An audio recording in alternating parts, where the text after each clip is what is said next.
Вода, до речі, настільки прозора, видно просто все. Це саме ті емоції, які повинен відчути кожен. Я стою над самим водоспадом. Подивіться, як їх тут багато. Ви коли-небудь бачили воду такого кольору в озері? Мені не віриться, що таке існує в сезон в Хорватії. Я на Марсі! Чому нас постійно тягне на якісь пригоди? Що не зробиш заради контенту? Якщо коротко, Хорватія – це коли за один день ти можеш поснідати на острові з марсіанським ландшафтом, пообідати на катері з краєвидом на каньйон, а повечеряти біля моря. Країна, яка за площею точнісінько, як Житомирська і Київська області разом взяті, встигає здивувати всім і одразу. Бірюзовим морем, дикими пляжами, середньовічними містами, неймовірною природою, горами і, звісно ж, їжею. Ідея у нас амбітна – проїхати всю Хорватію з півдня до півночі і все це вмістити в одну тижневу подорож. Житло ми забронювали лише на перші 2 ночі, далі вирішили не обмежувати себе планами і шукати варіанти вже в дорозі. Тож усе, що ми мали на старті, це орендоване авто, 7 днів часу, купа відміток на Google Maps і погода, яка обіцяла поводити себе чемно. Що з цього вийшло, зараз покажемо. Тож мощуйтесь зручніше, заварюйте чайок і поїхали разом з нами. Почалося все як у більшості наших подорожей з аеропорту. Рюкзаки зібрані, техніка заряджена. Рейс на Дубровник за розкладом, і це вже тішить. Летимо нічним, тож особливих планів на перший день не будуємо. Єдина мета – дістатись до апартаментів, зайняти горизонтальне положення і хоч трохи відпочити. Вчора прилетіли о першій ночі, нічого не їли. Сьогодні зранку швиденько взяли автомобіль в оренду. В самому першому магазинчику купили ось такий традиційний бурек. Він, до речі, з сиром. Він доволі непоганий, або я настільки голодний. Але спойлер, це далеко не найкращий бурек, який ми тут спробували. Про справжні смачні бурики ми вам ще розкажемо, а поки рушаємо далі. Ми точно знали, що перший день хочемо почати з моря, і зовсім поруч, буквально за 10 хвилин від аеропорту, є місце, яке здавалося ідеальним стартом. Ми приїхали на пляж, проте на даний час він зачинений, на жаль. Ось бачите, написано «Beach closed». Щоб потрапити до цього пляжу, потрібно пройти тунель. І ми думаємо, що, можливо, цей тунель обвалився. Я все-таки не втрималась і вирішила провірити, піти трішки далі і показати вам, що ж там таке. Ось бачите, тут стався обвал, далі все зачинено, проходу немає. Видно, що лежить каміння. Ось. Незрозуміло, коли цей пляж знову відкриється, тому зараз, на жаль, до нього проходу немає. Зате навколо така неймовірна природа. Море блищить на сонці, скелі, з усіх боків сосни. Слухайте, тут такий аромат сосни. Просто не передати словами, як же це круто. До пляжу ми не попали, але добре, що з нами дрон. Навіть через екран відчувається, наскільки це місце особливе.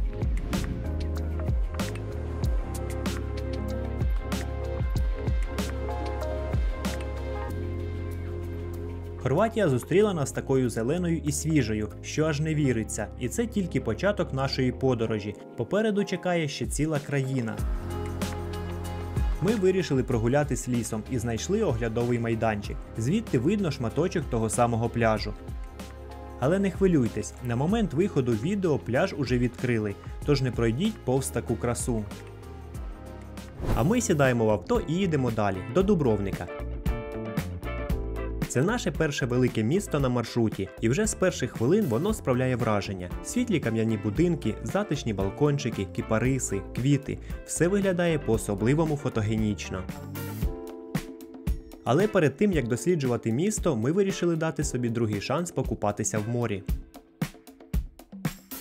Ми таки попадемо сьогодні на пляж, зараз до нього спускаємося. Звідси вже трішки його видно, просто погляньте. Він так класно захований під скелею. З іншої сторони скеля висока, і тут знизу такий класний пляжик затишний. Пішли вже вниз, подивимося. До речі, я вже бачу, що це не пісочок, а галька. Тут є така зона біля самої води зі своїми рушниками, а далі шезлонги стоять. Мені зверху здавалося, що тут менше людей. А тут так людно. Пропоную піти десь в ту сторону. Там, здається, можна до водички підійти близько. До речі, в самому Дубровнику пляжів не так уже й багато, тож цей справжній скарб. Бірюзова вода, бускові парасольки, а от ціни відразу нагадують, що ми в дуже туристичному місці. Один лежак 18 євро, парасолька 15. Якщо хочеться більшої активності, можна взяти сап за 20 євро на годину. А за каяки 30 євро за годину. Ідемо показувати. Ми ж обмежились самим морем. Нарешті ми на пляжі і я зможу скупатися. Єдиний мінус – тут галька і доволі некомфортно заходити у воду. Потрібні коралки. Але, на жаль, у нас їх немає, тому будемо якось так. На сонці сильно нагрівся, то вода здається прохолодною. Вода, до речі, настільки прозора, видно просто все. Таке відчуття, що ти зайшов в басейн.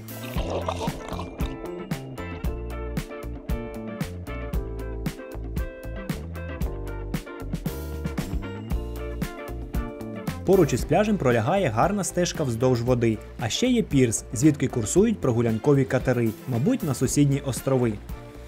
Подивіться, а ось тут позаду мене якийсь закинутий готель. Я бачу, тут навіть був ліфт, яким можна було спуститися на пляж. Незрозуміло, правда, чому він не працює зараз. Дуже класне місце, а бачите, закинули. Коли спускалися до цього пляжу, то не сказала вам, що дістатися до нього – це ще той квест. Тому що, подивіться, тут зараз іде якесь будівництво. І, чесно кажучи, важко здогадатися, що це шлях до пляжу. До речі, паркуватися тут не можна, це лише для резидентів. Ми запаркували своє авто трішки вище, ось там на іншій дорозі паралельній. І сподіваємось, що там нам штраф ніякий не випишуть. Тому що ось тут стоїть табличка, і якщо ви припаркуєте тут, то штраф буде 130 євро. Немала сума. А зараз переміщаємось ближче до нашого житла на сьогодні. Знайшли парковку, вона називається, здається, центральна парковка Дубровника, і вона коштує 24 євро за 24 години. І зараз йдемо заселятися в готель, а далі у нас в плані піднятися на гору на захід сонця. У Дубровнику житло – окрема тема. Якщо хочете щось бюджетне, готуйтесь до щоденного безкоштовного фітнесу. Нам постійно потрібно підніматися сходами до самого готелю. 400 метрів, але так важко. Йдемо. Я тут таке знайшла. Там гранати ростуть на дереві. Ось вони з минулого сезону залишились, але зараз можна побачити, як цвіте гранат. Ось такі маленькі-маленькі червоні квіточки. Клас! Невже ми пройшли ці сходи? Це була така легенька підготовка, бо далі на нас чекає ще більший підйом після заселення в готель. В Дубровнику ми обрали найдешевший варіант, який був на букінгу. Це ціла кімната вартістю 48 євро. Якось отак виглядає номер. Дуже прям такі старенькі меблі, така тумбочка. Подивіться, який раритет. Давайте покажемо вам ще душ і туалет. Ось така кухня. Просто для порівняння за таку ціну ви не знайдете навіть хостел в історичному центрі міста. Тому що хостели коштують приблизно 40 євро з людини, тобто з двох виходить 80. А тут за 48 ми маємо цілу свою кімнату, це ж комфорту більше. Думаю, всі з нами погодяться, що види з висоти одні з найкрасивіших. А тому, якщо є можливість піднятися кудись вгору, ми йдемо без роздумів. Тож у планах на сьогоднішній вечір у нас гора Серж, одна з найкрасивіших точок огляду на Дубровник. Ну що ж, починається найвеселіше. Підйом на гору. Подивіться, які тут сходи.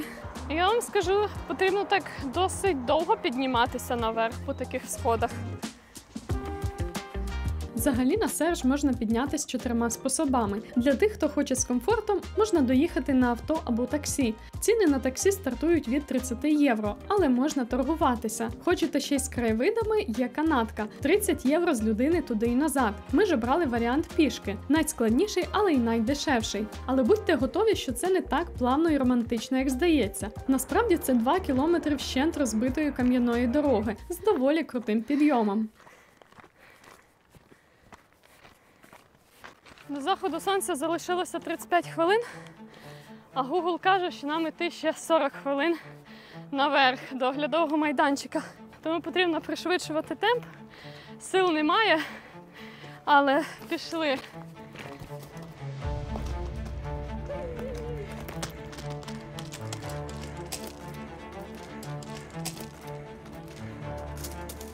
А ще дуже хочеться пити, а ми так поспішали, що забули навіть воду взяти з собою. Тому сподіваємося, що зверху там щось таке буде, і ми зможемо її купити. Але просто гляньте, що там, яка краса! Клас! Я просто в шоці. Там ще така димка якась над островами, над морем. Якась фантастика просто. Ми не встигаємо, тому вирішили розділитися. Я йду наверх, а Андрій залишається знизу і політає на дроні, щоб показати вам усю цю красу. Оглядовий майданчик уже дуже близько, але бачите, і сонечко вже сідає.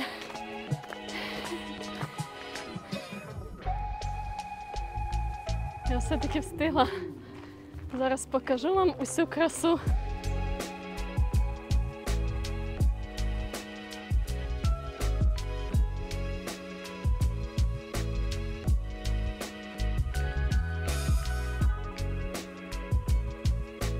Виявляється, тут є один оглядовий майданчик, платний. Вхід сюди коштує 3 євро, але тут мені пообіцяли кращий вид. Ну, побачимо. Сонце вже майже за обрієм, ще й канатка прикрила краєвид. Але вид на старе місто тут розкішний, і людей небагато. Можна спокійно зробити фото, і якщо не терпиться, то одразу на місці роздрукувати. На верхній станції канатки також є з виду дорогий ресторан та жива музика. І зазвичай більша частина туристів залишається саме тут, і потім повертаються вниз.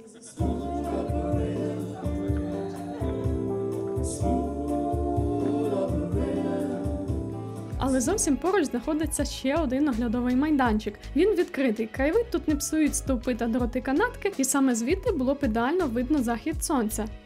Аби ми знали про нього раніше, то одразу б йшли сюди. Ми залишились тут ще трохи, щоб побачити, як спалахують міські вогні. Але є один нюанс. А тепер ми все ж трішки жалкуємо, що не піднялися сюди на авто, тому що подивилися захід сонця, а тепер поночі доведеться нам спускатися на самий низ до старого міста. Нарешті ми спустилися, втомлені капець.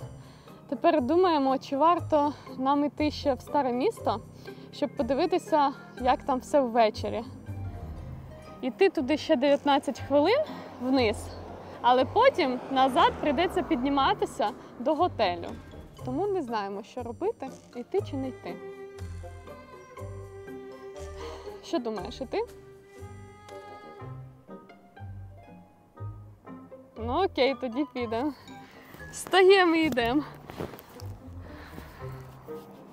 Тож ще півгодини прогулянки незрозумілими закутками, і ми в старому місті.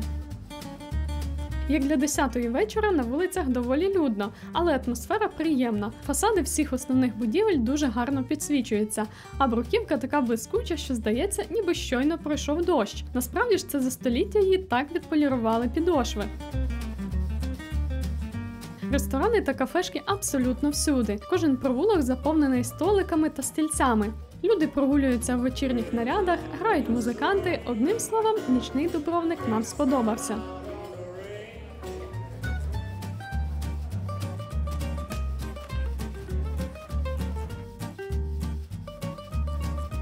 Але була сильна спокуса прокинутися вдосвіта і побачити цей лабіринт вулиць ще й без людей.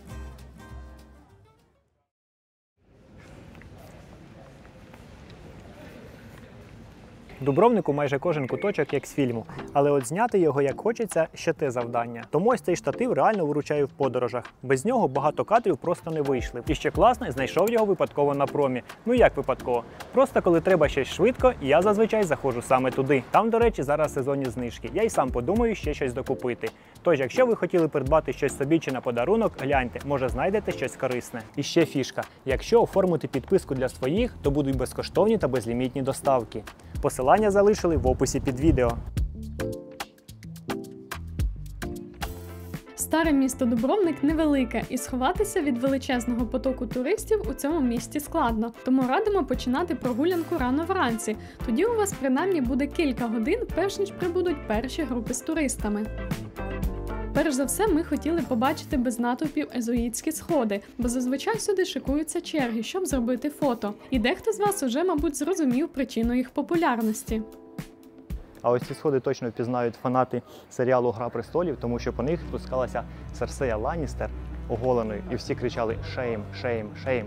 Після виходу «Гри престолів» Дубровник буквально вибухнув у популярності. Затишне історичне місто на узбережжі Адріатики, яке раніше приваблювало поціновувачів архітектури, моря й спокійного відпочинку, за кілька сезонів серіалу перетворилося на справжню мекку для фанатів. У місті з'явилися десятки турів слідами «Гри престолів», тематичні сувеніри і навіть кафе. Словом, серіал став справжнім ребрендингом Дубровника.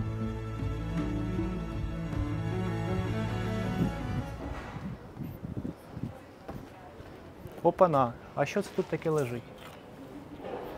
Ага. Ну ви зрозуміли, що потрібно зробити. А зараз ми хочемо піднятися на стіну, яка оточує все старе місто, тож йдемо до входу.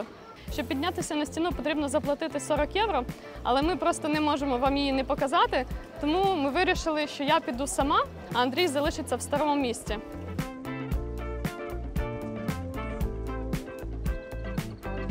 Зараз, до речі, 8 ранку, якраз гарно піднялося сонечко, все освітлює, і ще зовсім небагато людей, тому я б сказала, це найкраща пора, щоб відвідати цю стіну.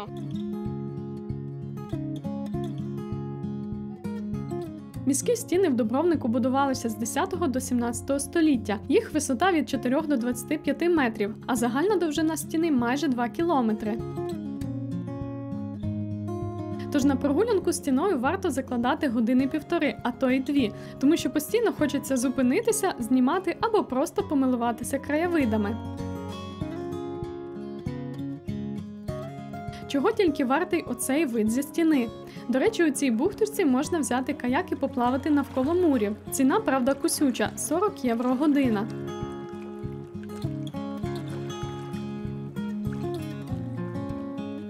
А на скелі навпроти знаходиться фортеця Ловрієнац, яка свого часу теж захищала Дубровник від ворогів. З протилежної від моря сторони розкинулися будиночки, які дуже щільно стоять один до одного, та дахи усіх відтінків рудого. А ще звідси можна роздивитися головну пішохідну вулицю міста, дзвіницю та ще десятки деталей, які зі стін видно наче на долоні.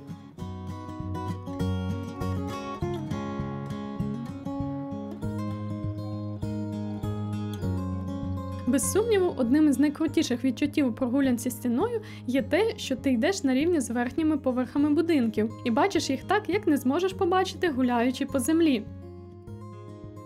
Не уявляю, як можна жити в будинку, коли навколо тебе постійно ходять сотні туристів.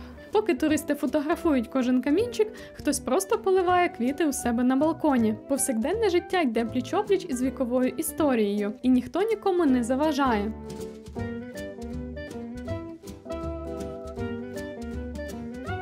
Ну, а що я точно не очікувала тут побачити, так це кафешки. І це вже друга. Подивіться, ось тут кафешка, а повертаєш голову і прямо навпроти чийсь будинок і сохне одяг. І ще один чудовий ракурс, який відкривається зі стіни, це міська гавань із човнами, катерами та прогулянковими яхтами. Туди ми ще обов'язково спустимось. До речі, в старе місто в'їзду на автомобілях немає, тож усі автотуристи залишають машини за стіною. До речі, подивіться, помітила цікаву річ. На хорватській мові «увага» означає «позор». Перед тим, як спуститися зі стіни, хочу поділитися з вами своїми емоціями. Мені прям дуже сподобалося, неймовірно гарні краєвиди відкриваються звідси. Тому якщо маєте можливість заплатити 40 євро і піднятися, обов'язково це зробіть, ви точно не пожалкуєте.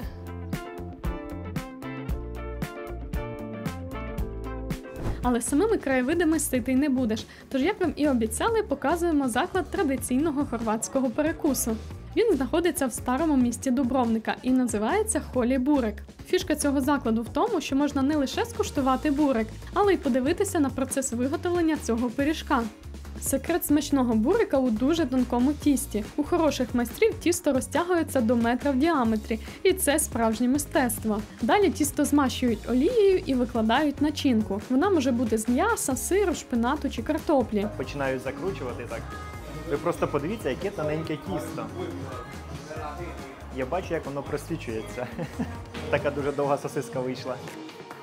Готові батончики кладуть у піч і випікають до золотистої скоринки. Ми взяли з сиром.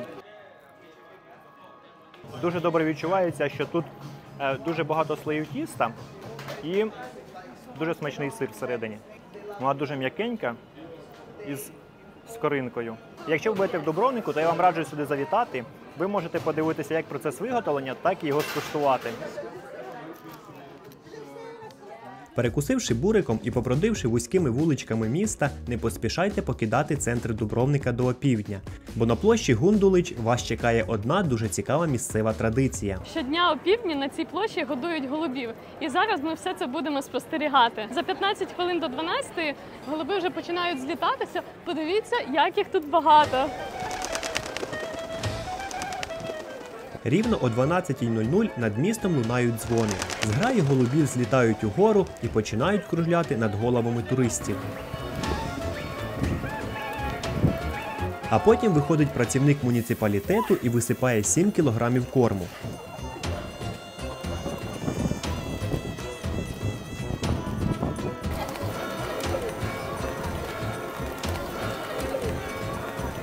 Капець, ви тільки гляньте на це все.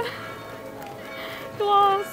Гроші на зерно виділяються з бюджету міста. Уявляєте, у них є стаття витрат на корм голубам. Птахи зовсім не бояться людей. Варто насипати зерна в долоню і відразу знайдеться парочка голодних пташок.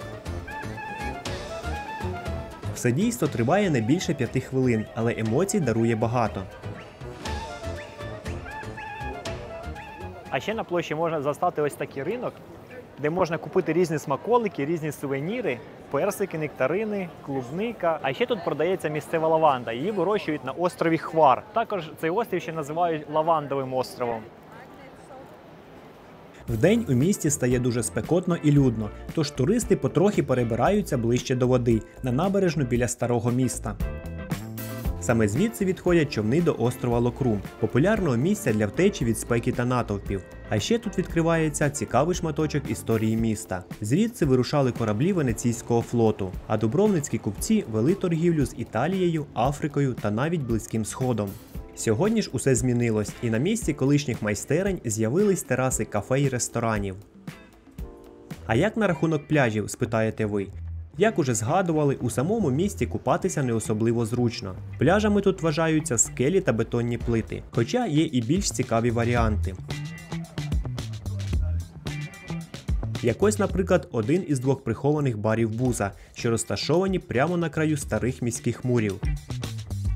Якщо вам захочеться випити щось холодненьке, поніжитись на сонці і стрибнути зі скелі в кришталево чисте Адріатичне море, то вам тут сподобається. Дубровник дуже красиве місто, і ми однозначно рекомендуємо його відвідати, але плануйте буквально 1-2 дні, тому що дуже багато людей і ціни дуже високі. Тому ми з вами вирушаємо далі, за новою порцією хорватських краєвидів і вражень. Ми зупинилися на перекус, взяли в супермаркеті готової їжі, такий ось салатик, курочка, рис з овочами, і в Дубровнику на ринку ми купили ще черешні. І ви тільки подивіться, в якому місці ми зупинилися. Позаду мене такий дуже красивий міст, і, до речі, він відкритий в липні 2022 року. Раніше, щоб доїхати до Дубровника, потрібно було перетинати кордон із Боснією і Герцеговиною. А зараз дістатися до Дубровника можна набагато швидше по цьому новенькому мосту. Плешацький міст елегантно простягається над кришталевим Адріатичним морем, з'єднуючи найпівденнішу частину Хорватії з рештою країни. Ця нова інфраструктурна перлина дозволила скоротити час у дорозі щонайменше на 40 хвилин і відкрила зручний маршрут до головної туристичної гордості Хорватії – Дубровника. Ну і звісно, Плешацький міст сам по собі став справжньою атракцією. Туристи не минають нагоди зупинитися і зробити фото на тлі цього дива інженерії. А поки їдемо на нашу наступну локацію, знайшла нам на сьогодні житло. Забронювала у містечку Макарська, коштує 48 євро. І це буде студія. Називається Мілка Апартмент.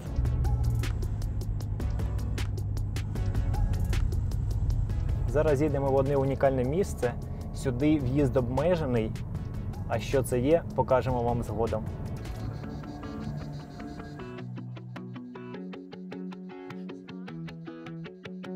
Це національний парк Біоково. Він є частиною Динарських Альп і вважається другим за висотою гірським масивом країни.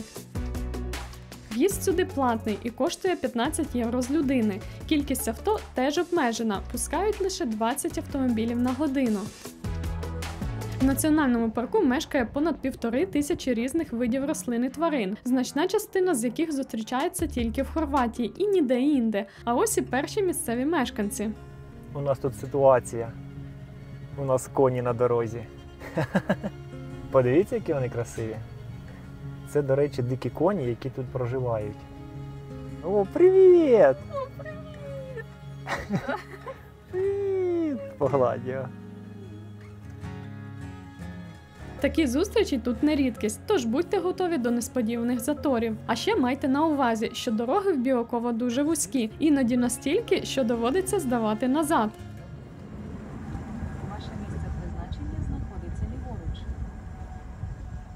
Ми приїхали на одну з найпопулярніших інстаточок у Хорватії. Це оглядовий майданчик, який знаходиться на висоті 1228 метрів. І це не просто оглядовий майданчик. Ідемо, подивимось. Перед входом на скайвок Біокова відвідувачів просять почистити взуття, щоб скляна підлога залишалась чистою і не втрачала свій вау-ефект. А ще одночасно на стежку пускають не більше 30 людей. Тож якщо відчули, що конструкція трохи скрипить, озирніться і перерахуйте. Жартуємо, звісно, за кількістю людей тут стежать працівники, тому все під контролем. Або не зовсім. Якщо чесно, то страшно. Серце трошки стукає швидше. Ми були на схожому оглядовому майданчику на Мадейрі, але тут, мені здається, страшніше. До речі, якщо ви не бачили випуск про Мадейру, то посилання з'явиться десь тут. Ладно, пішли. Я не боюсь.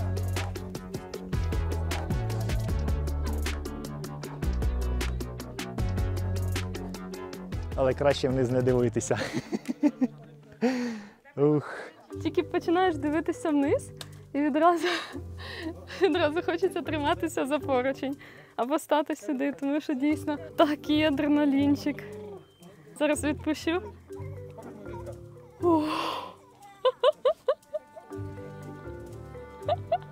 Я не можу. Я стою. Тепер подивися вниз. Дивіться, я не дивлюся вниз і йду.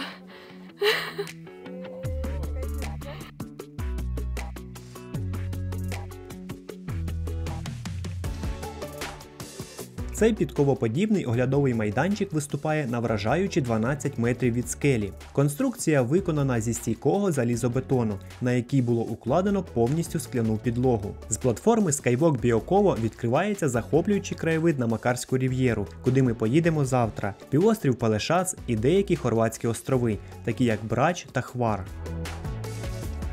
Та все ж найбільше вражає не те, що бачиш, а те, що відчуваєш, коли стоїш там.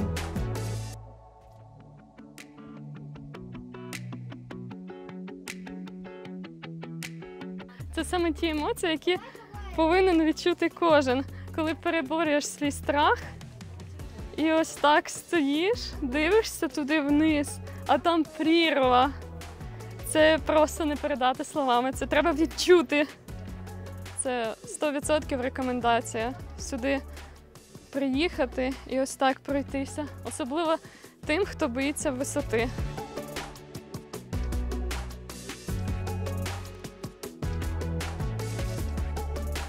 А ще ми дуже радимо відвідати оглядовий майданчик саме під вечір. Захід сонця робить це місце по-справжньому незабутнім.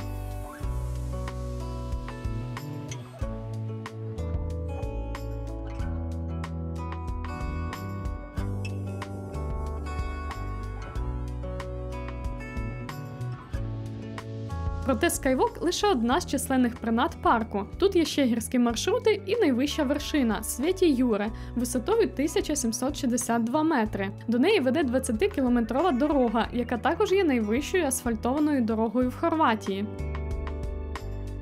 Кажуть, з вершини в ясну погоду видно Італію з одного боку і Боснію з іншого. Але у нас до заходу сонця вже не вистачало часу, тому ми повернулися назад.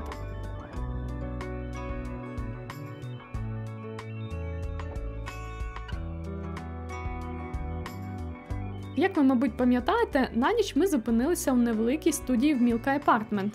Як виявилось, Мілка – це прізвище власниці. В Хорватії дуже поширена практика, коли в одному будинку живуть господарі і частину кімнат здають туристам.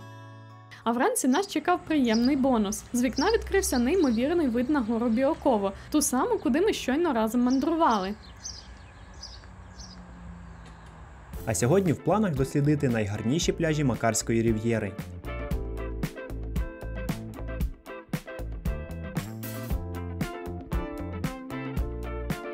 Приїхали на один із пляжів, але є проблема, ми не можемо знайти паркомісце. Тут має бути, але зараз тут будівництво, явно не зупинишся. Ще одна підстава. Паркінг на Google картах. Його оцінили в одиничку всього. Це платний паркінг. 1 година 3 євро, але він і зачинений. Припаркували автомобіль ось так. Десь в полі, ну як в полі, під горою, проблема з парковками. Йдемо ось такими чигирями, ми знайшли шлях, але він такий недобудований. Зараз якраз іде будівництво парковки і цієї стежки. Ну що ж, ми на першому пляжі. Ви просто подивіться, яка чиста вода. І мені дуже подобається, що тут ось так багато сосен ростуть прямо на пляжі. Ви подивіться, такий запах класний. Макарська рів'єра – це курортний регіон у південній Далмації. Вузька смуга суші всього кілька кілометрів завширшки, що простягається на 50 кілометрів уздовж узбережжя Адріатики. З одного боку Бірюзове море, з іншого – вражаючий гірський хребет Біоково, який буквально нависає над курортними містечками. Пляж Тучепі, куди ми з вами приїхали, є одним з найдовших у цьому регіоні і тягнеться на 4 кілометри вздовж узбережжя. Гляньте, яка там гора! Пішли туди, там кращий вид. Вау! Подивіться, яка там краса! Сфоткай мене тут, будь ласка. Так, звісно. Це буде ідеальний кадр для нашої фотостіни. Ще одне фото в колекцію. До речі, ми з Андрієм завжди друкуємо наші найкращі світлини після поїздки, щоб не лише згадувати, але й бачити щодня. Для друку ми обираємо фотопапір Galaxy – український бренд якісних витратних матеріалів для принтерів. Окрім фотопаперу, який налічує більше 200 найменувань, у Galaxy є ще чорнила для різних моделей принтерів, плівки для ламінування, плівки для друку та самоклеючі матеріали. Все для того, щоб ваші спогади були не просто крутими, а довговічними. Замовити витратні матеріали Galaxy можна, перейшовши за ось цим QR-кодом або за посиланням під відео. Практично вся Макарська рів'єра всіяна соснами. У деяких місцях вони знаходяться буквально за 5-7 метрів від води, тому можна сховатися від сонця в тіні і не користуватися парасолькою. Подивіться, яке я класне місце знайшла. Шкода, що море не дуже видно, але все одно так кайфово під соснами сидіти.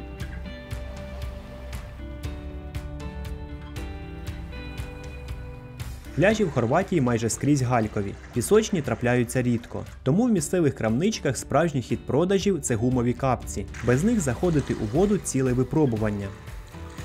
Усі пляжі тут громадські, тож ви можете прийти, залишити свій рушник і безтурботно купатися та насолоджуватися сонцем. Але якщо вам не хочеться лежати на камінцях, можна взяти лежак. Ціни приблизно такі – 8 євро за один лежак, 14 за два. Крім чудових пляжів, уздовж узбережжя пролягає пішохідна стежка. Іноді вона проходить під деревами, але переважно під відкритим сонцем. А далі вздовж набережної є купа готелів, віл, які здаються в оренду. Я підозрюю, що ціни там високі, зате одразу через дорогу у вас море. На більшості пляжів є душові, кабіни для перевдягання та туалети, а ще десятки магазинів та ресторанів.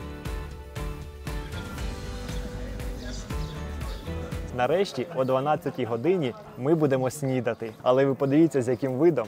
І так, ми замовили салат із курочки, який коштує 13 євро, і карбонара також 13 євро. Звісно, це не традиційне, але в меню, на жаль, нічого іншого не було. Тому дегустацію не стали знімати, а відразу телепортуємось на наш наступний пляж, а точніше на парковку, яку ми цього разу знайшли біля супермаркету.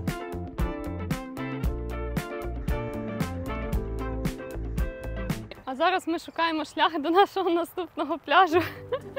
Подивіться, де ми йдемо, просто серед лісу десь.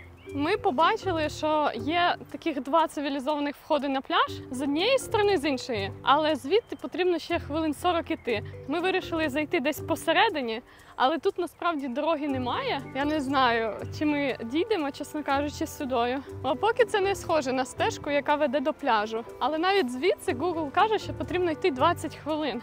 Чому нас постійно тягне на якісь пригоди? А ось це, на жаль, зворотня сторона Макарської рів'єри. З однієї сторони красивий пляж, бірюзова вода, а з іншої сторони купа сміття. Все-таки ми вийшли цими шляхами. Ось стежка, по якій йдуть нормальні люди. Є варіант відразу спуститися на пляж, а можна спочатку піднятися на оглядовий майданчик з видом на бухту. Звісно, ми покажемо вам обидві стежки. Тут стоїть лавочка, можливо, це оглядовий. О, звідси видно, клас! Там майже немає людей, а вода така голуба, прям насичений голубий колір. Шикарний краєвид.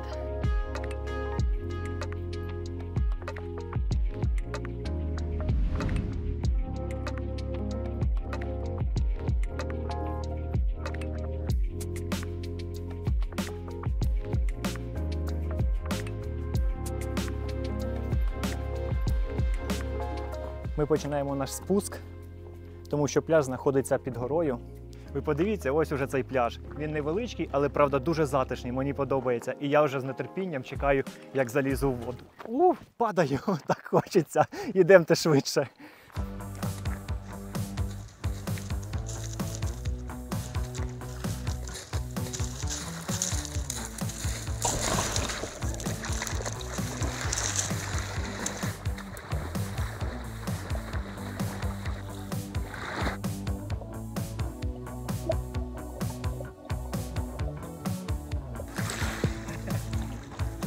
Пляж Нугал був оголошений одним із найкрасивіших пляжів у Хорватії, а враховуючи те, що в цій країні справді багато топових пляжів, цей титул нелегко заслужити. Але тут дійсно гарно. Високі скелі охороняють бухту від вітру, сосни створюють природну тінь і неймовірний аромат, а прозора вода дозволяє побачити дно навіть на глибині кількох метрів. Цей пляж абсолютно дикий. Тут немає ніякої інфраструктури. Ні лежаків, ні передягачок, ні кафе. Тільки декілька столиків. І так, ми там не знімали для вас нічого, тому що він, можна сказати, нудистський. Дуже багато голих людей. Найбільше і найрозвиненіше місто на цій рів'єрі – це Макарська. Тож, якщо вам хочеться одночасно поніжитись на пляжі, випити зранку кави з круасаном і дорогою назад забігти в супермаркет по кавун, вам точно сюди. Пляж у Макарській загалом схожий на той, де ми були зранку, хіба що тут значно більше водних розваг на будь-який смак – від парашутів до водних скутерів.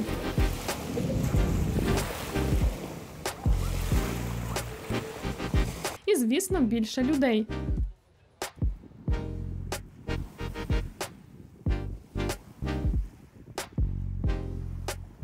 Сьогодні ми вирішили зустріти захід сонця на пляжі у місті Макарська. Взяли собі таких ось місцевих смаколиків, це випічка із сиром і кавунчика. Сьогодні, за прогнозом, будуть показувати дуже красивий захід сонця.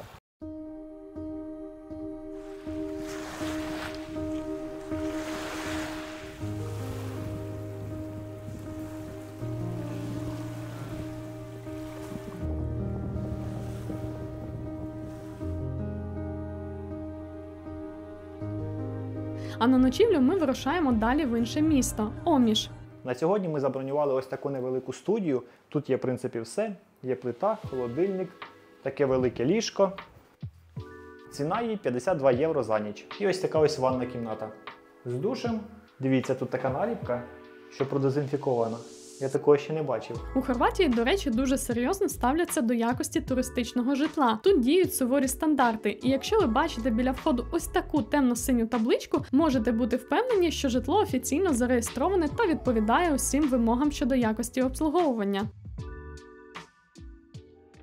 Ранок четвертого дня ми почали з прогулянки по місту Оміш і вже з перших хвилин закохалися в його атмосферу.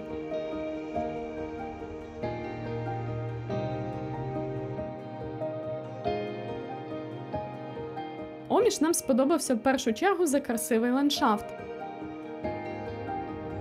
Річка, впадаючи до Адріатичного моря, створила неймовірно красивий каньйон серед скелястих гір.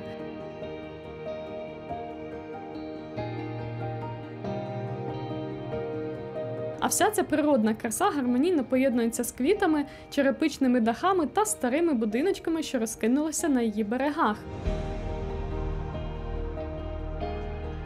А ще це яскраве містечко, що дивовижно розташувалося біля річки Цетіна, надзвичайно тихе та затишне. Та за цією ідилією ховається не зовсім романтичне минуле. У середні віки місто Оміш був столицею хорватських піратів. Тут дуже класне розташування. Пірати ховалися ось за отими скелями, і на вершині є фортеця, з якої було видно на багато кілометрів вперед. І коли вони бачили якийсь корабель, вони дуже швидко випливали з річки і грабували його. Власне, ці пірати були дуже потужними, їх ніхто не міг розгромити. Державам навіть приходилося укладати угоди, щоб на них не нападали. Пірати збудували в Оміші аж 2 фортеці. Одна з них знаходиться високо на скелях долини річки Цетіна, інша ж прямо у старому місті. Після чергового вдалого грабежу вони піднімалися вгору по гирлу річки і опинялися у своєму притулку. Тут було все для комфортного життя – високі кам'яні стіни для захисту від ворогів, красиві сади і навіть городи. Кінець піратам прийшов у 15 столітті, коли Венеціанська республіка на чолі з Папою Римським звернулися за допомогою до хрестоносців і нарешті вгамували розбійників. Набережна міста досить щільно забудована. Будинки стоять одразу ж за дорогою.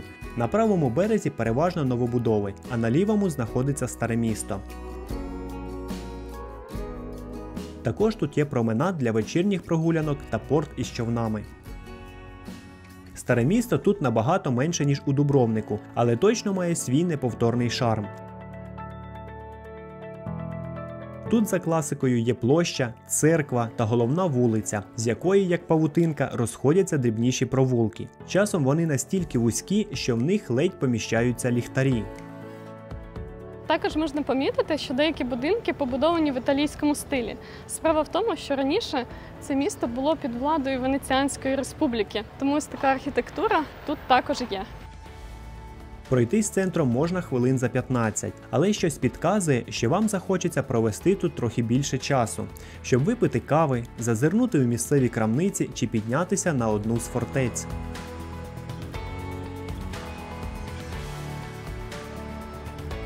А якщо ви з тих, хто довго на місці не всидить, не хвилюйтесь, Оміш і тут має для вас щось цікаве. А оскільки тут є каньйон, то є і купа розваг, пов'язаних із ним. Якось, наприклад, каньйонінг або зіплайн. Коштує він 80 євро. Вас спочатку на бусі піднімають на самий верх, нагору, а потім ви зигзагом спускаєтесь до самого низу.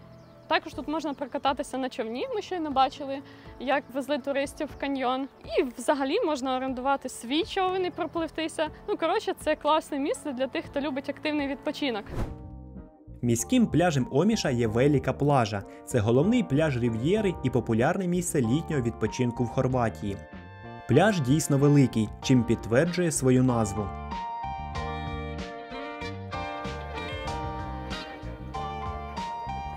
Пляж в Омісі дуже красивий, прозора водичка. Він, до речі, піщаний, не галька, тому дуже комфортний захід у воду. Але єдине, він дуже мілкий.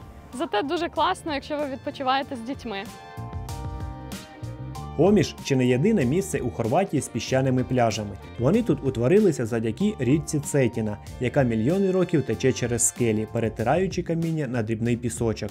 Цетіна – гірська річка, тож вважається, що через це море в Оміші прохолодніше, ніж у сусідніх містах Спліт чи Макарська, але у спекотні літні місяці цього не помітно.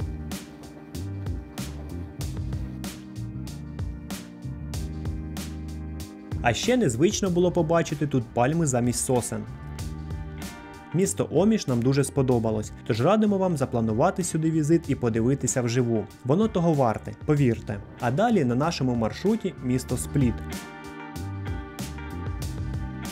Стоїмо в черзі, будемо купувати квиточок на паром на острів Брач. Ми взяли квитки на паром.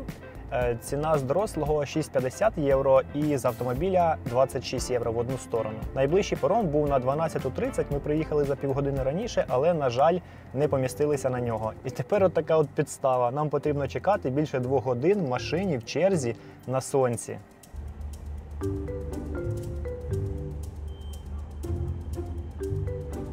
Нарешті наш паром прибув. Ми будемо їхати. Слава Богу.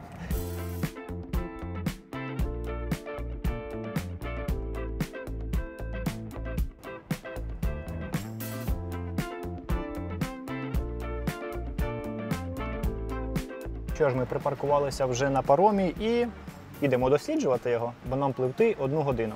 Ми як шпроти в консервній банці. З моєї сторони я не можу вилізти, тому робимо такий от трюк. Ой-ой. О!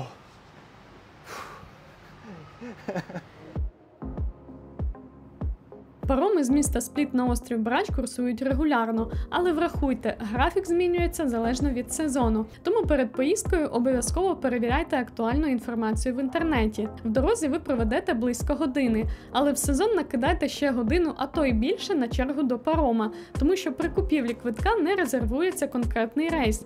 Він дійсний на будь-який паром у зазначену дату. Сама прогулянка на паромі – це гарна нагода побачити міста та сусідні острови з моря. Через підставу з паромом наш час на острові скоротився приблизно на 2 години, тож відразу відправляємося у найбільш популярне тут місце. Ми приїхали на унікальний пляж Золотий Ріг, який знаходиться на острові Брач.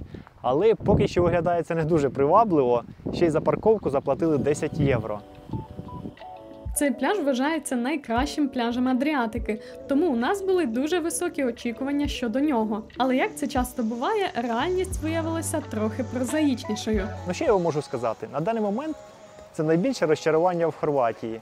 На материковій частині ми були на багато красивіших пляжах. Тут такі ж камінці під ногами, такі ж сосни, як на Макарській, і така ж прозора блакитна вода. А людей ні трішки не менше, і його унікальну форму неможливо оцінити, навіть задершись повище.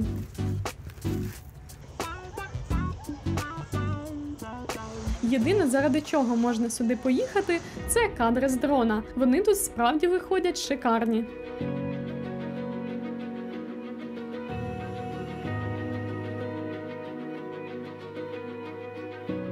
А загалом Златній Рат – це дійсно природне диво. Пляж сформувався з осадових матеріалів, що стікали з гори Відова. Це вапнякові уламки, які через ерозію осідали біля узбережжя, поступово формуючи витягнутий мис.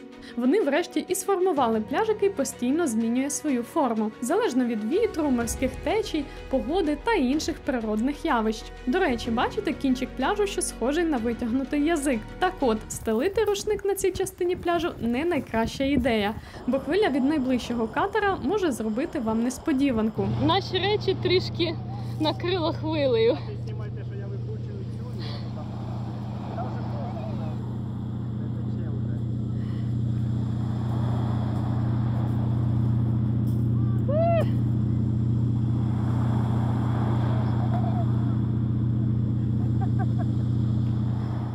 І ось наш чесний підсумок. Якщо ви вже на цьому острові, то так, цей пляж варто відвідати. Але їхати на цей острів заради цього пляжу точно не варто. На острові розташовано близько 20 селищ, з'єднані якісною асфальтованою дорогою, тож ви зможете без проблем пересуватись через увесь Брач і побачити найцікавіші місця. Нас вже цікавить містечко Пучища. Воно розкинулось на берегах мальовничої затоки, що глибоко врізається в сушу, створюючи унікальний панорамний краєвид. Завдяки цій природній формі берегова лінія міста вийшла напрочуд довгою і звивистою.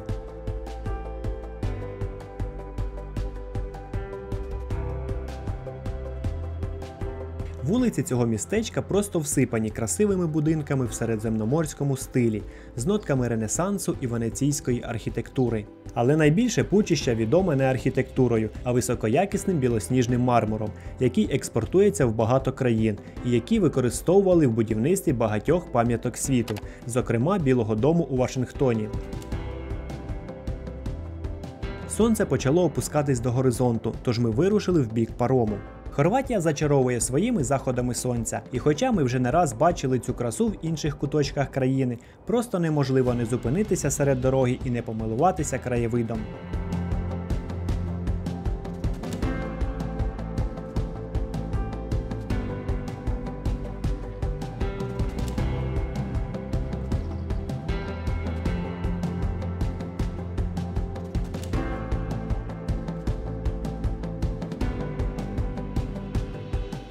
Нарешті ми сьогодні дісталися до нашого житла.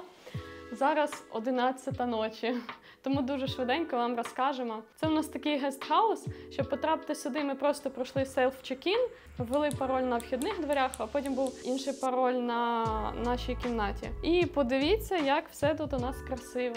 Мені дуже подобається, це найдорожчий з усіх варіантів. Поки що на даний момент коштує 67 євро, але ми маємо і трішки кращі умови.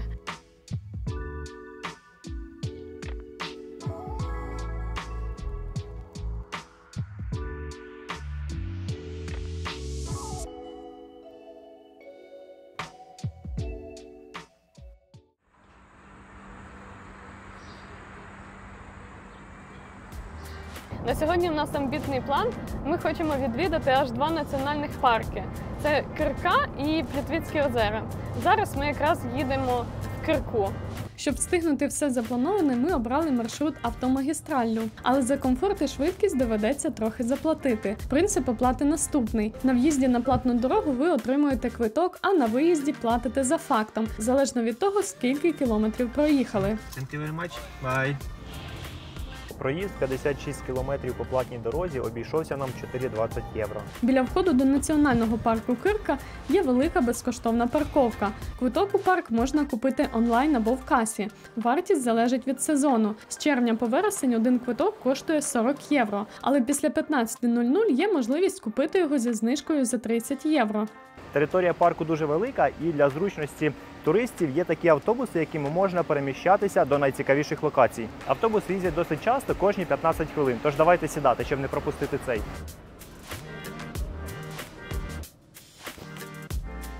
Ми приїхали до водоспаду Скрадінський Буг. Він входить в топ найкрасивіших водоспадів Європи. Ідемо, вам зараз все покажемо. Навколо водоспаду є такий трекінговий маршрут, він приблизно 2 кілометри. І ви подивіться, як красиво виглядають ці дерев'яні мостики.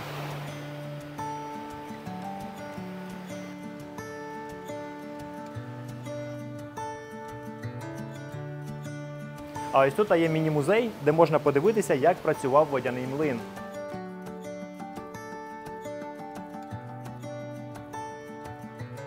А ось на таких ось возах 150 років тому із такими віслючками селяни привозили зерно на водяний млин, щоб робити собі борошно. Крім того, ця місцевість відома ще й завдяки першій у Хорватії електростанції на річці Крка, побудованій за проектом знаменитого фізика Ніколи Тесла. Вона була введена в дію 28 серпня 1895 року, всього через пару днів після першої у світі електростанції такого роду на річці Ніагара. А ще тут є етнографічний музей. У ньому представлені деякі цікаві артефакти, пов'язані з історією та культурою цих місць.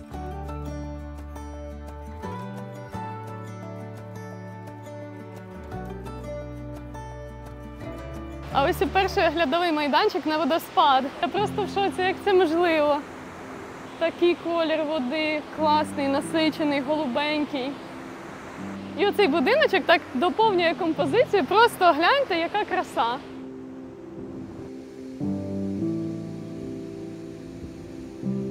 Парк, принаймні та його частина, яку ми побачили, це по суті доглянутий ліс, крізь який у самих несподіваних місцях пробиваються численні струмки. Насправді це все одна велика річка, що розгалуджується на безліч рукавів. Через них повсюду прокладені дерев'яні доріжки і містки, тож будьте певні, ноги залишаться сухими. Хіба що самі захочете трохи освіжитись, але будьте обережні. У цьому парку дуже багата фауна. Тут є змії, черепахи, різні види птиць і навіть 10 видів риб, які не водяться ніде в світі, тільки тут, в цьому парку. І ось, до речі, ми зустріли нашу першу змію. Ось вона повзе на дні, подивіться.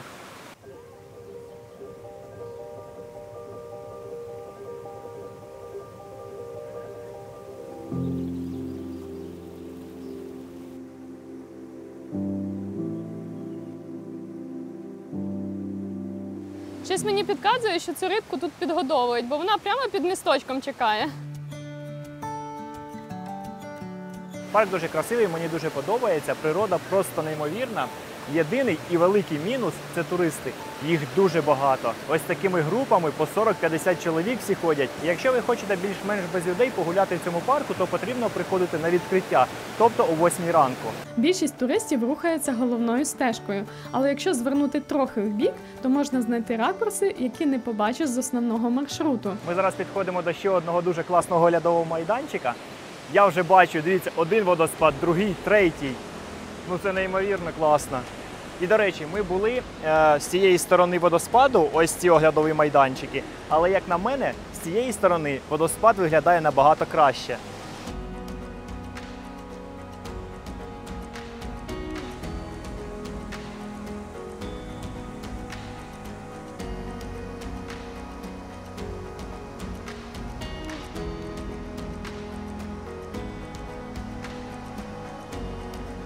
Здається, ми знайшли самий топовий майданчик, де можна поспостерігати за каскадами. Ось там дуже багато людей. Йдемо туди. І ось ми на цьому місточку, що показували вам з того оглядового майданчика. Тут, без сумніву, найкращий ракурс на водоспад. Фоточки можна зробити топові, але є один мінус – дуже багато людей. Скрадинський бук сягає 46 метрів у висоту. Це як 15-поверховий будинок. Але побачити це можна тільки з висоти, адже спадає він аж із 17 сходинок. Загальна довжина каскадів 800 метрів. І коли дивишся на таку велич і красу, аж дух перехоплює. Недарма його часто описують у найвищому ступені порівняння. Найвідоміший, найкрасивіший, найпривабливіший, найширший, найвідвідуваніший. Переконайтеся самі в правдивості цих епітетів. Але повірте, вживу це ще цікавіше та потужніше. Тому дуже радимо записати цей парк до списку майбутніх подорожей.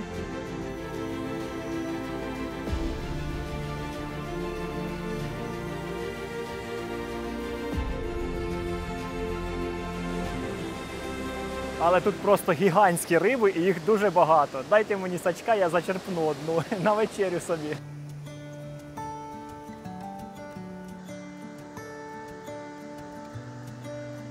Ми знайшли питну воду, хочемо поповнити наші запаси.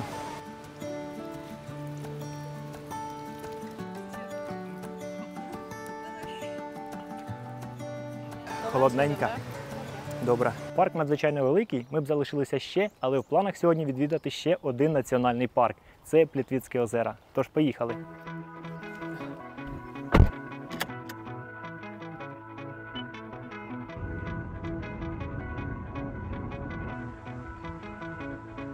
Ми приїхали в 3:30 і дізналися, що після 4 вхід буде дешевший. Замість 40 ви заплатите 25 євро, тому ми вирішили почекати.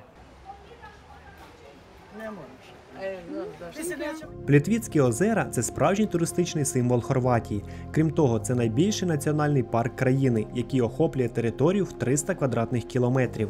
Для розуміння масштабу Плітвіцькі озера майже втричі перевищують розміри парку Кирка.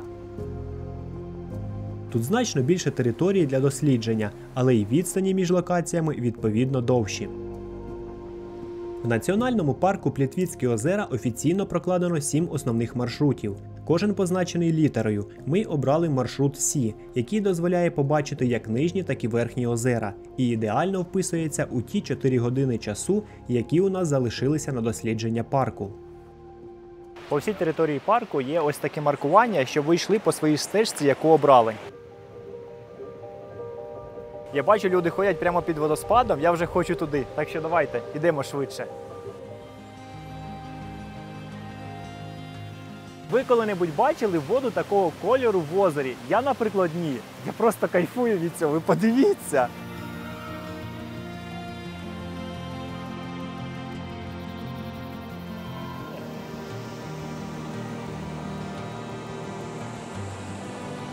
Я стою над самим водоспадом. Ви подивіться, там веселка. Як же ж тут круто!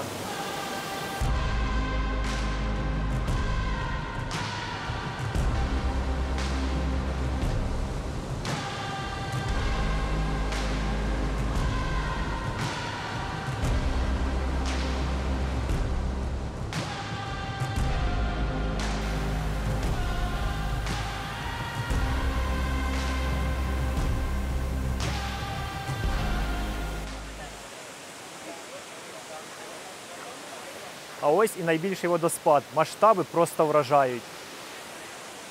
Водоспад Великий Слап є найвищим водоспадом Хорватії. Його висота 78 метрів. Він особливо вражає навесні, коли тануть сніги і потік води стає потужнішим. Проте і влітку він неймовірний.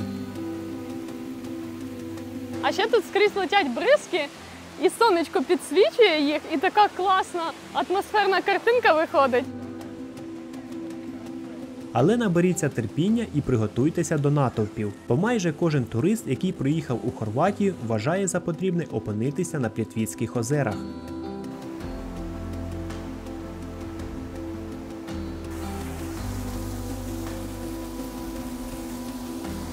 Можна трішки освіжитися. У заповіднику приблизно 16 великих озер. Всі вони розташовані на різних висотах і стікають каскадами один в одного. Щоб побачити Плітвіцькі озера в усій красі, починайте маршрут із нижніх озер і рухайтесь вгору. Так ви будете йти обличчям до пейзажу і не потрібно буде постійно озиратися, щоб помилуватися водоспадами.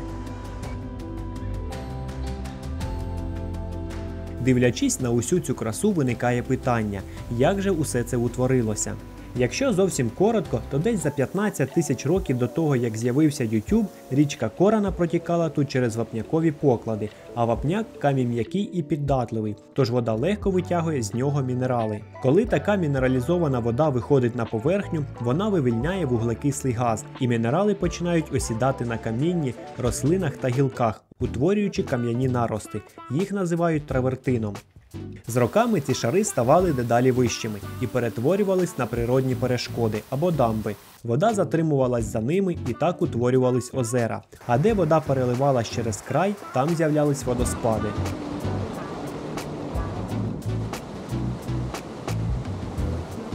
Озера і водоспади продовжують розвиватися і зараз, оскільки травертинові бар'єри ростуть і зміщуються. Деякі водоспади зникають, натомість утворюються нові.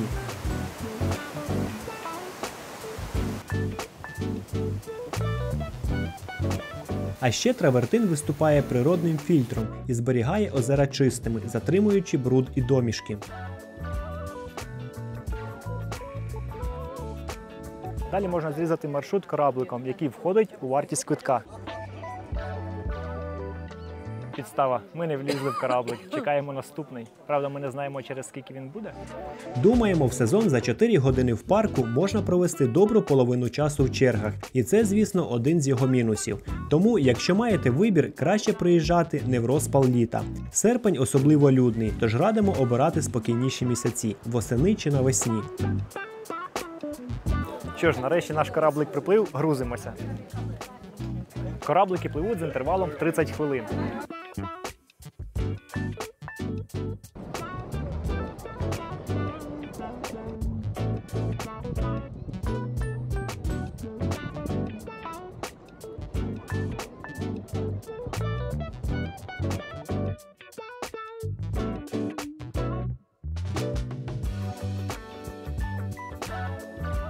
Ну що ж, 15 хвилин і ми на іншому кінці озера.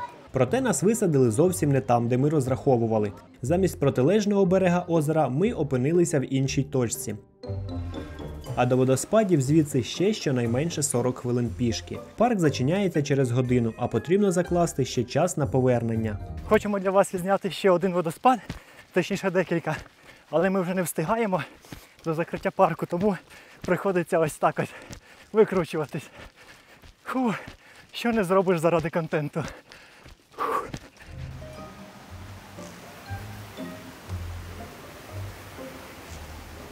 Фу, нарешті ми сюди дійшли, точніше добігли. Ось вони.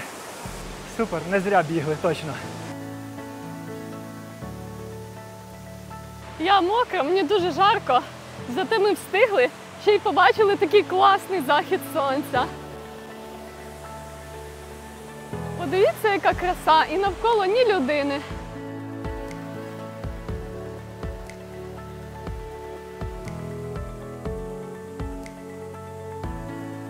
Цей водоспад має назву Головачки Бук. У висоту він всього 16 метрів. Натомість вражає водоспад своєю шириною і живописною формою. Потік води розгалуджується на десятки тонких струменів, що спадають з мальовничих терас, густо вкритих мохами і зеленню. Подивіться, це якась фантастика. У мене просто немає слів. Таке відчуття, що я попала в якусь казку. Я дуже рекомендую це місце. Прям топове, дуже класно. Якщо ви будете в Хорватії, обов'язково сюди навідайтесь. Ми бігли на паром, трішки не встигли, але буде ще один. Оце ми крейзі. Але це було круто, дійсно круто. Ми такі класні водоспади побачили.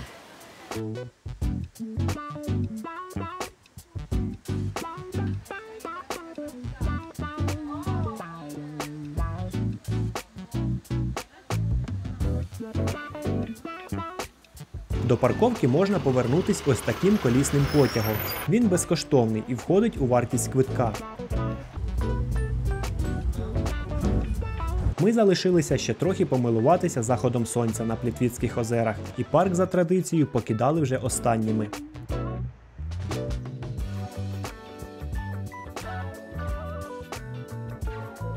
Але то ми просто не знали, що в парку водяться ведмеді. Можливо, шанс зустріти їх мінімальний, але все ж ввечері у лісі краще не ходити. На ніч ми зупинилися в місті Задар, куди дісталися майже об 11 вечора. Цього разу наш вибір впав на ось такі просторі апартаменти. Тут є велика вітальня, окрема спальня, кухня, 2 туалети і тераса. Обійшлося це житло у 60 євро. І, чесно кажучи, це було найкраще житло за всю подорож, тож можемо сміливо рекомендувати.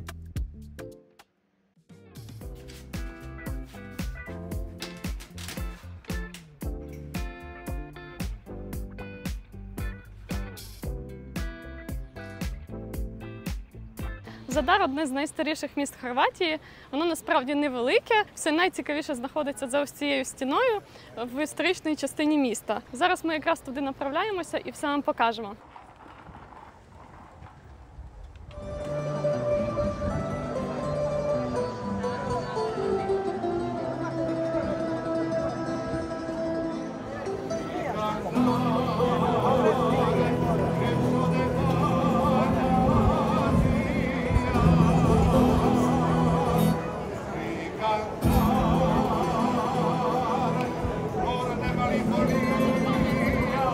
Хоч Задар невеликий, тут можна побачити багато унікальних архітектурних пам'яток, в тому числі і римські руїни, які гармонійно поєднуються з середньовічними храмами. Основні визначні пам'ятки Задара розташовані поруч одна з одною вздовж вулиці Широка. Там же можна знайти десятки кафе, ресторанів та магазинів на будь-який смак.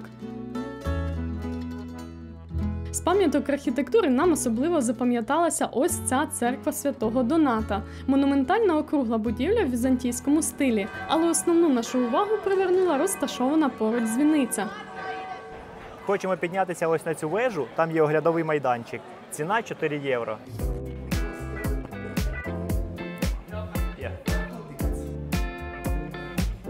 Йдемо на самий верх. Дзвіниця має приблизно 56 метрів висоти, а до її вершини ведуть 180 крутих сходинок. У межах старого міста вона залишається найвищою спорудою, тож саме звідси відкривається найкраща панорама на Задар. Ну що ж, ми з самого верху. Зараз подивимося, які тут краєвиди відкриваються. Дуже класно видно вулицю, по якій ми щойно йшли. І там, до речі, менше людей, ніж ми бачили, або так здається. Клас. А там з тої сторони острова. А ще, мені здається, або, можливо, і ні, ось це знизу орган, який ми будемо також вам показувати. Я, звісно, не впевнена, але думаю, що так. А ще перед очима постає стара міська забудова з черепичними дахами та вузькими вуличками, руїни Римського форуму, а також узбережжя Адріатичного моря.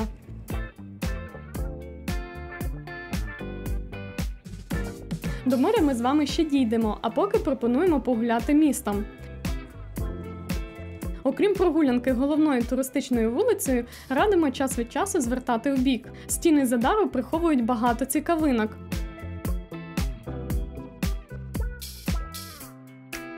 Ось так випадково ми натрапили на затишний дворик. І це зовсім не музей чи готель, як ви могли подумати, а звичайний вхід до стоматології.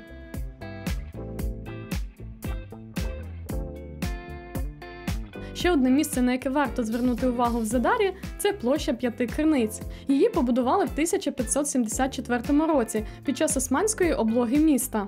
Щоб захистити мешканців від спраги, в місті створили інженерне рішення, яке на той час вважалося досить прогресивним. Воду доставляли по спеціальному акведуку, що тягнувся від озера Врана, приблизно за 30 кілометрів від Задара. У центрі площі спорудили велику підземну цистерну, а над нею 5 кам'яних криниць, які й дали назву цьому місцю.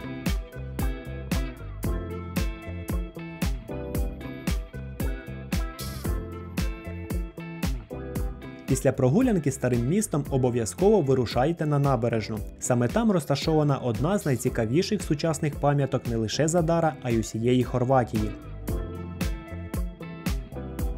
На перший погляд це просто сходи, що спускаються в море, та насправді ви стоїте на унікальній інженерній споруді під назвою Морський орган. Його конструкція влаштована так, що хвилі, зустрічаючись із берегом, проштовхують повітря крізь спеціальні отвори у сходах. Далі воно проходить через систему труб і в результаті народжується звук. Жодна композиція ніколи не повторюється. Кожен порив вітру, кожна хвиля створює унікальну імпровізацію. Тільки для вас, у цей момент. Чесно кажучи, я думала, що це якась туристична замануха, але мені настільки подобається, особливо коли припливає якийсь корабель або яхта, звук підсилюється і в мене аж такі мурашки по шкірі з'являються. Реально, дуже класно. Подивіться, ось щойно приплив кораблик і зараз будемо ловити хвилю і насолоджуватися звуком.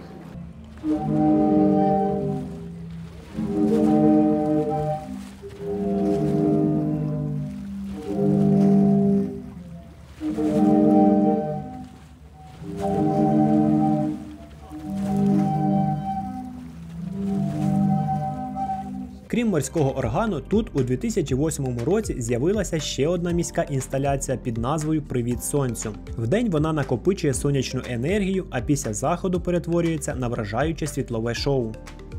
В цілому Задар – красиве містечко. Сюди варто приїхати хоча б на день. Але якщо до цього ви вже побували у багатьох хорватських містах, то навряд чи відкриєте для себе щось нове. А от справжнім відкриттям для нас став острів Паг, адже саме тут подорож підкинула нам щось абсолютно несподіване. Я їм бургер. Ось такий. Смачний? Дуже смачний, мені подобається. Враховуючи те, що зараз 3 година дня і я ще не снідав і не обідав. Подивіться, який вид. І, до речі, це міст, який веде на Марс. І ми зараз туди поїдемо. Пазький міст побудували ще в 60-х роках, і з тих пір він слугує головними воротами на острів Паг. І якщо вам коли-небудь захочеться побачити в Хорватії щось зовсім не схоже на типову Адріатику, вам точно сюди. Паг не схожий на жоден інший острів. Тут немає звичних зелених пейзажів чи соснових лісів. Замість цього вас зустріне гола кам'яниста поверхня, схожа на інопланетний ландшафт. Цей рідкісний ландшафт завдячує сильним вітрам Бора. Це такий сухий, холодний, поривчастий вітер, характерний для Адріатичного узбережжя. Саме через нього на острові мало що росте. Але як же ефектно ця кам'яна пустеля виглядає на тлі глибокого синього моря?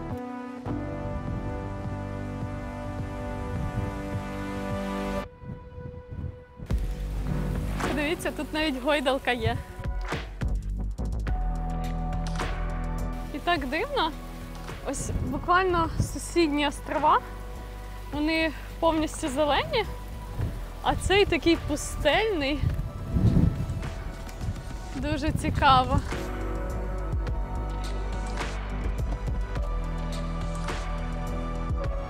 Наш маршрут проходить через увесь острів на самий його край. Саме тут, серед цього кам'яного ландшафту, заховався пляж Ручиця.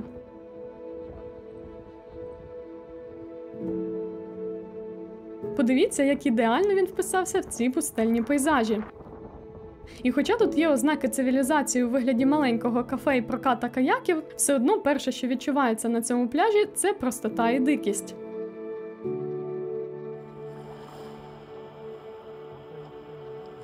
Як на мене, це ідеальне місце, щоб перезавантажитись і трохи втекти від міської метушні.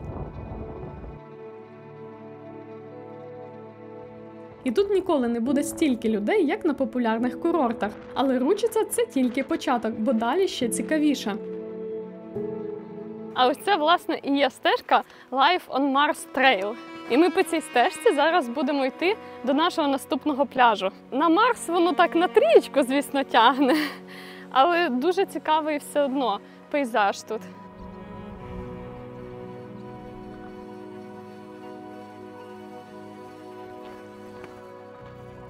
Маршрут доволі легенький і короткий. Від парковки до пляжу, який ми запланували сьогодні відвідати, йти буквально 15 хвилин. Потім ми дізналися, що це лише маленька частина маршруту життя на Марсі. Тут є варіанти на будь-який рівень витривалості – від легких на 7 кілометрів до серйозних на 24, які проходять через найбільш пустельну і сюрреалістичну частину острова. Тож розгулятися тут є де. А ось тут уже дійсно щось схоже на Марс. Але мені навіть чимось нагадує не Марс, а Тенерифе. Там біля вулкану Тейде теж такі подібні пейзажі. До речі, в нас є теж про нього відео. Якщо ви ще не дивилися, то посилання ось тут зараз з'явиться. А ми пішли далі. Складається враження, ніби ти йдеш не по острову, а по декораціях до фантастичного фільму. І що далі, то більше захоплює. Здавалося б, навколо лише каміння, але тільки придивіться, якої воно форми. Це щось нереальне. Мені знаєте, що нагадує? В печері оці сталактити-сталагніти, але вони гігантські. Я більше не знаю, з чим можна порівняти. Я нарешті згадала, що мені ці гори нагадують. Замки з піску, правда ж?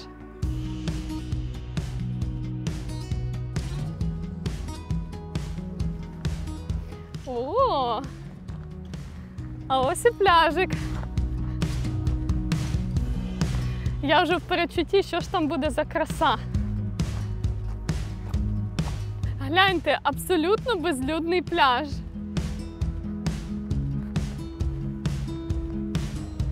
Мені не віриться, що таке існує в сезон в Хорватії.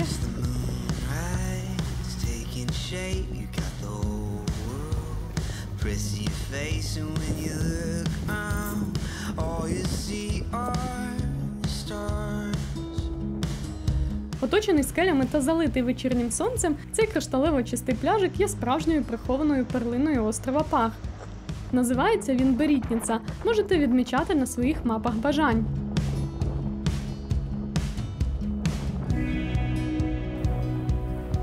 Щоб не вертатися тією ж дорогою назад, ми вирішили скористатися паромом. І це була не менш атмосферна частина подорожі. Дорога до порту – окрема насолода. Особливо, коли сонце вже хилиться до горизонту і все навколо стає таких гарних теплих відтінків.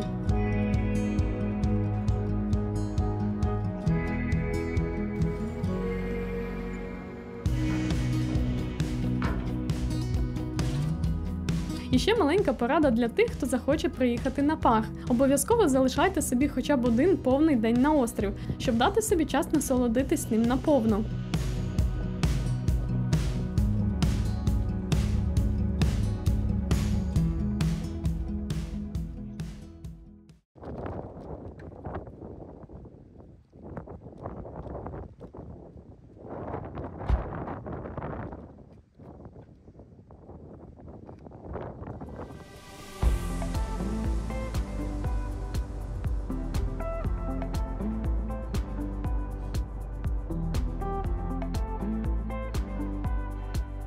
Ні, ми не в Римі, ми все ще в Хорватії.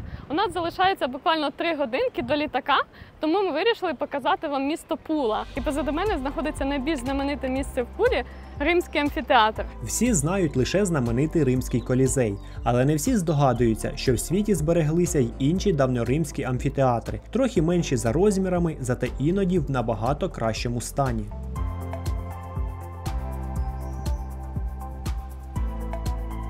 Вхід на територію амфітеатру коштує 10 євро. Тут можна обійти його по кругу, роздивитися. Я бачу, що зараз тут проводять концерти. Ось там позаду мене знаходиться сцена. Я не була ніколи в Римі, але тут все так дуже гарно збережено, або відреставровано, або воно дійсно так збереглося.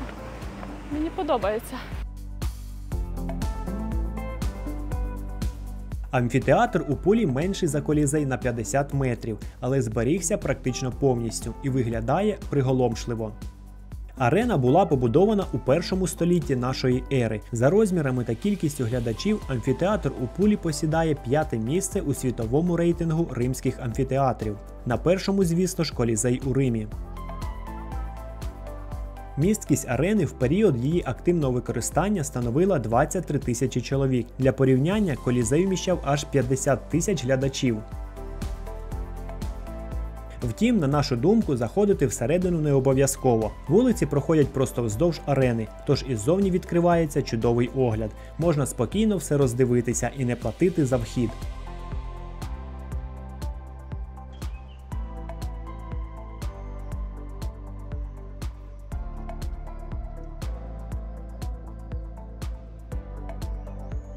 Що ж, попереду літак, а позаду сотні кілометрів доріг, старовинні міста, пляжі, скелі та кращі заходи сонця, які ми бачили.